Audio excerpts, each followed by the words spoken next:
Hello, and welcome to Unity Church on the Mountain from my home. The title of the talk today is Tapestry. But before we even affirm our opening statement, I'd like to make an announcement. It's been a long year. In fact, it's been over a year since Unity Church on the Mountain has actually come together in our physical church. But that's all about to change. In fact, in less than a month, on July 18th, we will have our first face-to-face get-together at the church since March of last year. Let's make it a special celebration. The theme of the day is going to be Divine Light. And after the service, Wanda Gale is going to ordain me a minister of peace. So please, I invite you, if you're in the area, to join us. We are going to do the best we can for those who cannot physically come to the location to stream it live. And in the event that we have technical difficulties, I will give the talk from my home, just like I have been doing for the past over a year. With that said, I'd like to proceed. Let's begin by affirming together our opening statement. There is only one presence and one power in my life and the universe, God.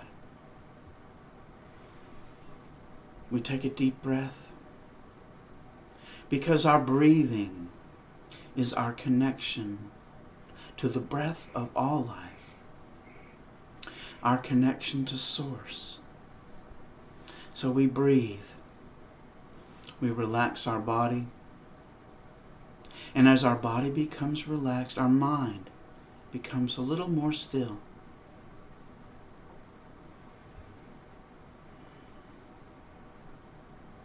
And from this place, let us affirm together the Lord's Prayer. Our Father, who art in heaven, hallowed be thy name. Thy kingdom come, thy will be done on earth as it is in heaven. Give us this day our daily bread, and forgive us our debts as we forgive our debtors. Leave us not in temptation, but deliver us from evil. For thine is the kingdom, the power, and the glory forever. Amen.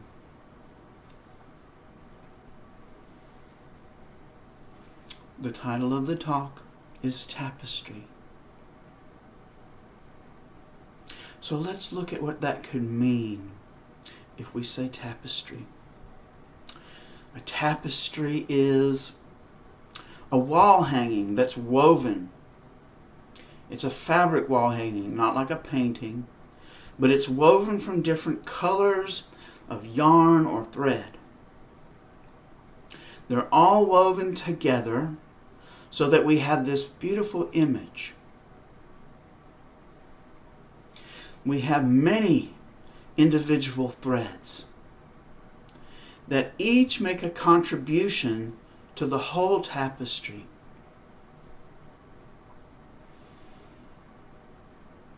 So we can already begin to see as we take that and apply it to our own self and to the collective humanity, even the collective universe, and see this meaning of oneness. You see, each thread is a necessary part of the whole. Just like in our bodies. We wouldn't be a whole body if we didn't have fingers. In fact, we wouldn't be a whole body if we didn't have a little finger on each hand. Different. and yet the same as part of our whole body. Pointer fingers, hands, arms, different, and yet the same. And then within us we have heart, lungs, all of these that make up our whole being, and yet they are each different. In the same way in the tapestry, each of these threads is a different and unique thread with its own unique position, adding to the whole experience that is the tapestry. And you say, well, what does this have to do with what Jesus taught? And so let's look in Galatians. I'll be reading from the Lamsa translation from the original Aramaic words of Jesus. Now this is Paul speaking here. And we'll be in chapter 3 of Galatians, verse 28. There is neither Jew nor Aramean. There is neither slave nor free. There is neither male nor female, for you are all one in Jesus Christ. You are all one in the I am. There is neither male nor female, slave or free. These are just divisions that we have, artificial divisions based on appearance, not the truth. What he's saying here, what Paul is telling us, is that the truth of us is that we are all one in this I am.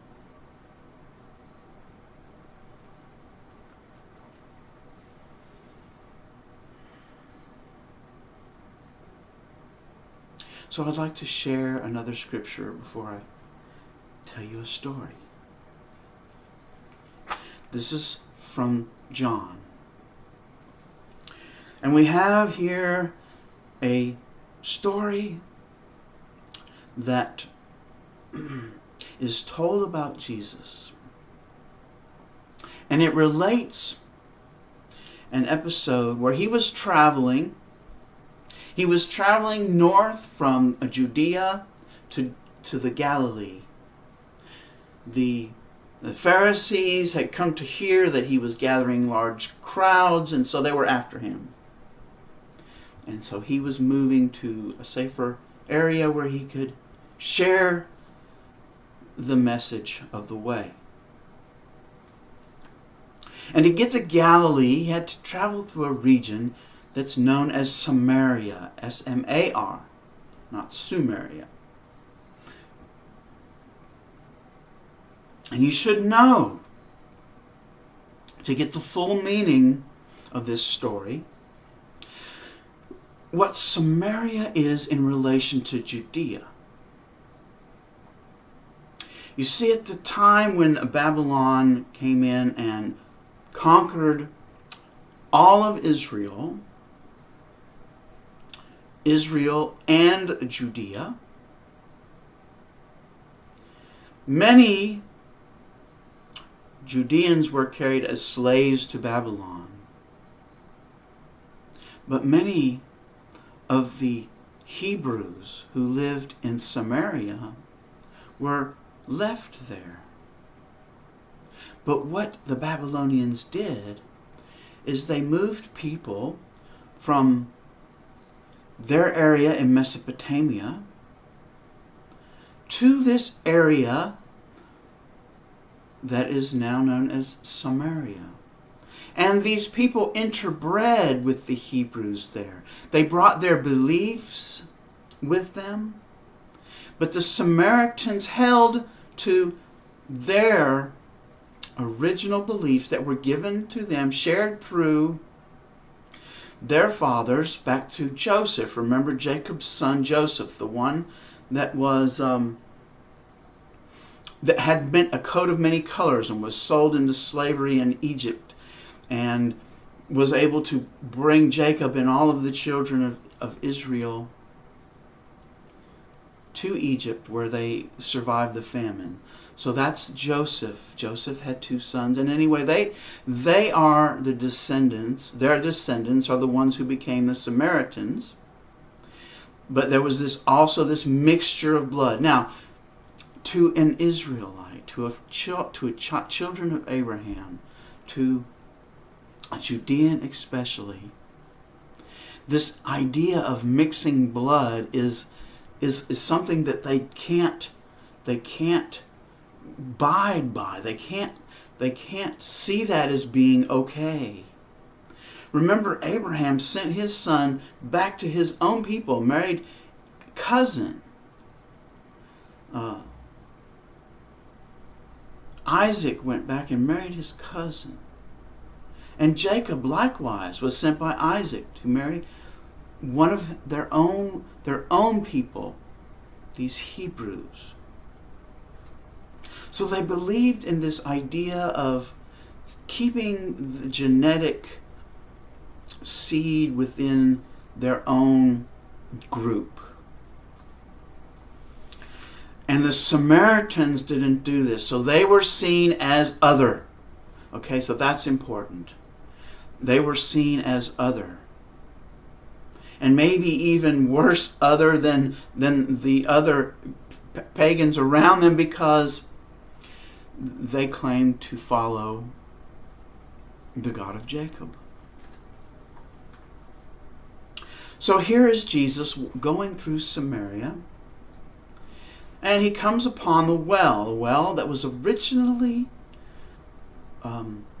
dug and used by Jacob.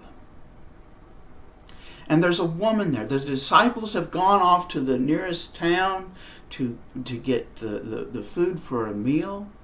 And Jesus rests here at the well. And there's a woman there at noon gathering water for herself. Now this is unusual. There's only one woman here. And it's at noon. Normally in this culture, the women would go to the well in the morning and gather the water and bring it back. So this single woman wasn't just a Samaritan and so other. Within the group of Samaritans, she was also other, or she wouldn't have had to go to the well by herself at a time of the day when she knew that the other women wouldn't be present. So we have an other within the other. And Jesus sits down and asks her to draw water for him.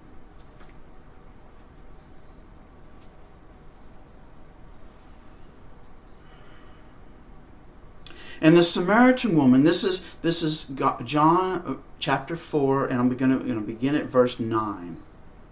The Samaritan woman said to him, "How is it, you, a Jew, and yet you ask me for a drink, who am a Samaritan woman? For Jews have no social intercourse with Samaritans." Jesus answered, saying to her, "If you only knew the gift of God and who is the man who said to you, 'Give me a drink,' you would have asked him, and he would have given you living water." Immediately, the woman goes to the literal meaning of the words. So in verse 11, the woman said to him, "My Lord, you have no leather bucket and no deep well. Where do you get the living water? What? Are you greater than our father Jacob, who gave us this well, and he himself drank from it, and his sons and his sheep?" And Jesus answered, now in verse 13, But whoever drinks of the water which I give shall never thirst. But the same water which I give shall become in them a well of water springing up to life everlasting. But whoever drinks of the water which I give him shall never thirst, but the same water which I give him shall become in him a well of water springing up to life everlasting. Now there's a couple of things we want to look at here. We'll take the woman's perspective. And on the surface, what we see is we see Jesus not seeing the Samaritan woman as other. He accepts her in that he asks her for water. Not only would a Jewish man not ask a Samaritan for water, but a rabbi, which Jesus was, is asking a woman in public, even speaking to a woman in public. That was not something that a Jewish rabbi would do. So he is showing by this act the unity, the oneness, the sameness, the equality, that there is no other among us. Remember the verse, there is no slave or free. We are all one. Okay, so that's on the surface. Let's go a little deeper and look at this idea of living water. Because Jesus obviously was not talking about the water that's drawn up with a bucket out of a well. He was not referring to the physical substance of water. He called it living water. That if you drink of this water, you will never thirst again. And, let me read it. This is from verse 14. And the same water I give him shall become in him a well of water springing up to life everlasting.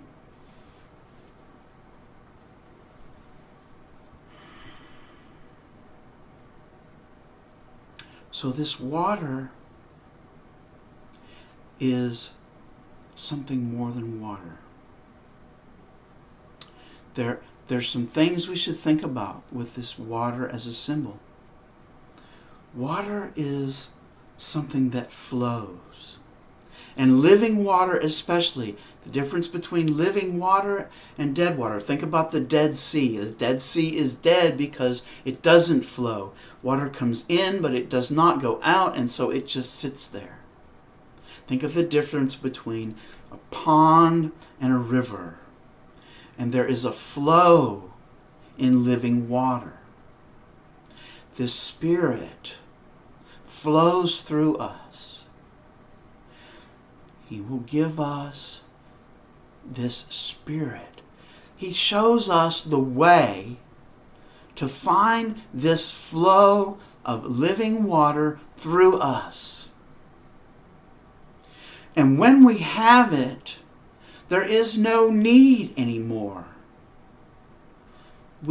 Our needs are filled. Give us this day our daily bread. That is, our needs are filled. We don't thirst anymore. Water for people living in this area at this time is more precious to them than gold, because water was scarce, and you do not live. The body cannot live without water. So water, in the Aramaic mind of this time, would be seen as the most basic of needs. Those needs. And then we become the well. The well. This Spirit is flowing through us now. When we come to know that the Spirit is there, that we have this available, we open ourselves and Spirit is flowing through us from an everlasting source of supply. The one source, remember? There's only one presence and one power, and it flows through us all the time. This everlasting life, the I am of us, has always been and always will be. And we know this when we are that living water. That living water is expressing through us.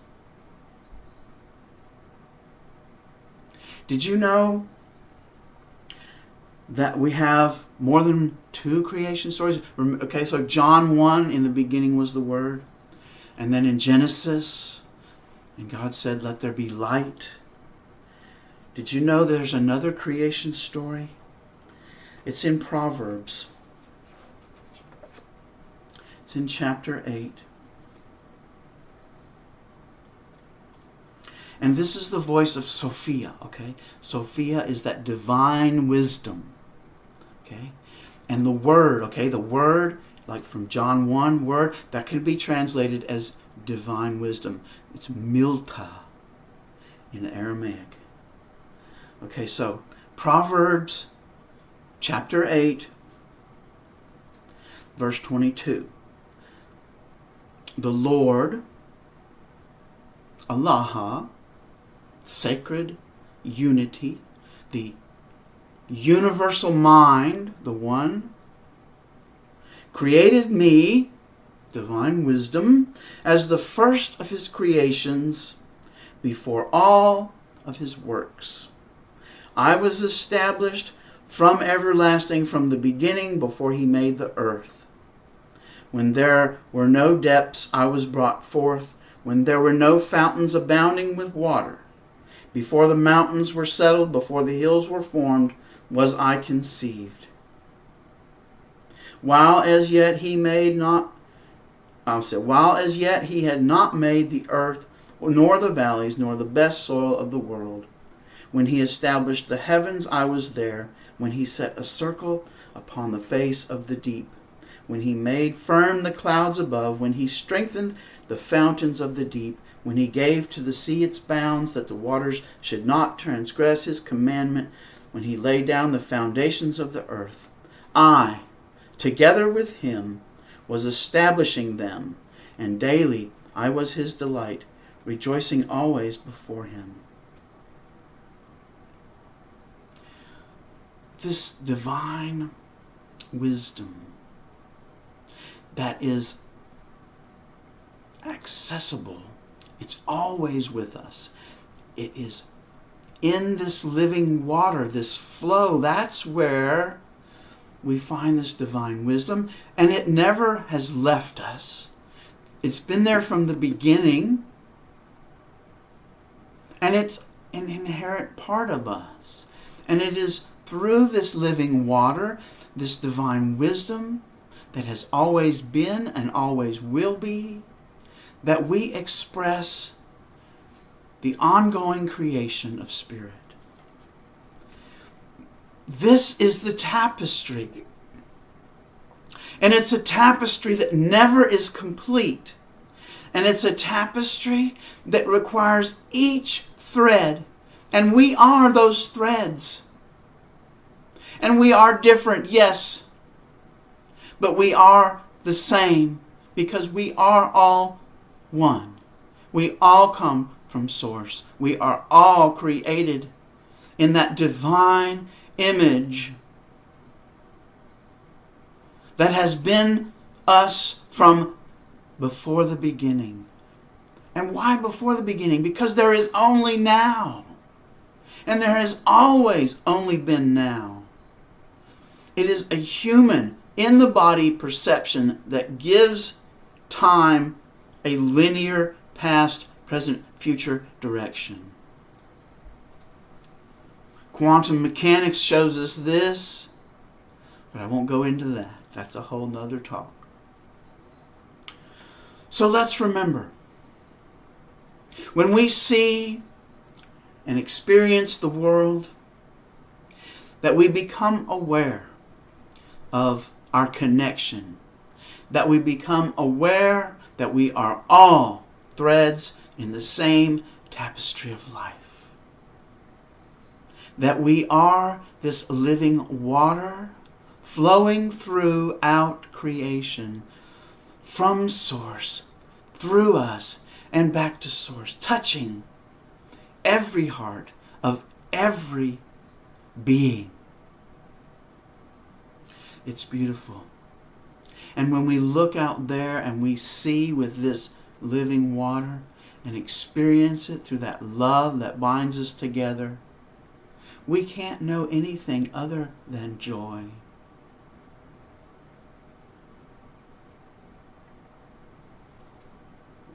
I want to share a song with you. It's called Tapestry. And take this time as an opportunity to just allow the words that I've been saying to move into that unconscious part of the brain, mingling with the same consciousness of the heart, experiencing that flow. Take a breath, and then another, and relax, and just enjoy the moment. Experience the tapestry that is around you now, and that you are a part of, that we are each a part of, that we experience only now. And we experience now too. And in the next now moment, and in every now moment, we partake of that tapestry. We come together in each moment.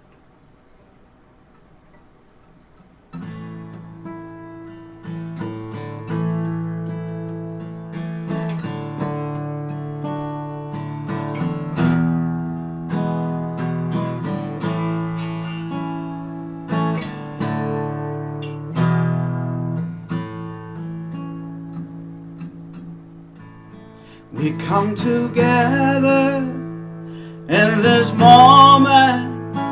We bind hearts in love. We all form a tapestry, woven from one mind, one creation, undivided, a unique expression of God. We come together now in one accord. We come together in this moment. We bind our hearts in love. We all form a tapestry, woven from one mind, one creation, undivided, all unique expressions of God. We come together now.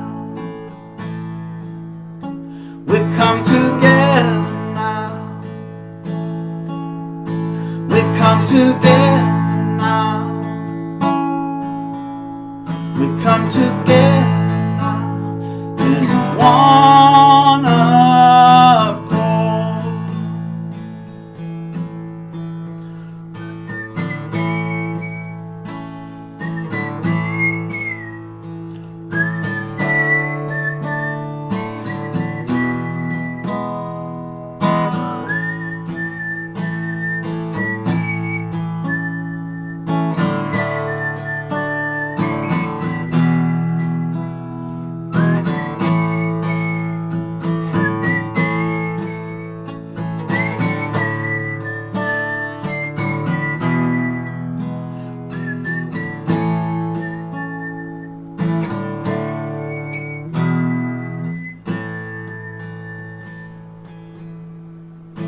We come together in this moment.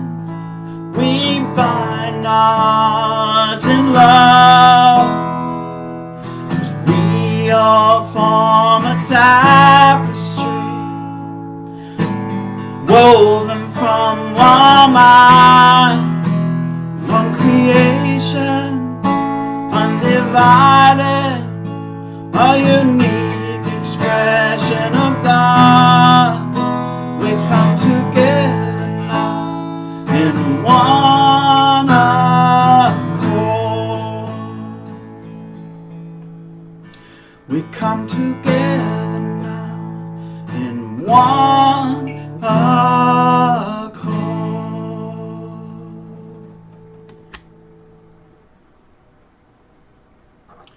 Please join me in affirming our prayer for protection. The light of God surrounds us. I am the light. The love of God enfolds us. I am the love. The power of God protects us. I am the power. The presence of God watches over us. I am the presence. Wherever I am, God is, and all is well. So I invite you through the week to take some time and become aware that we all form a tapestry woven from one mind. Thank you.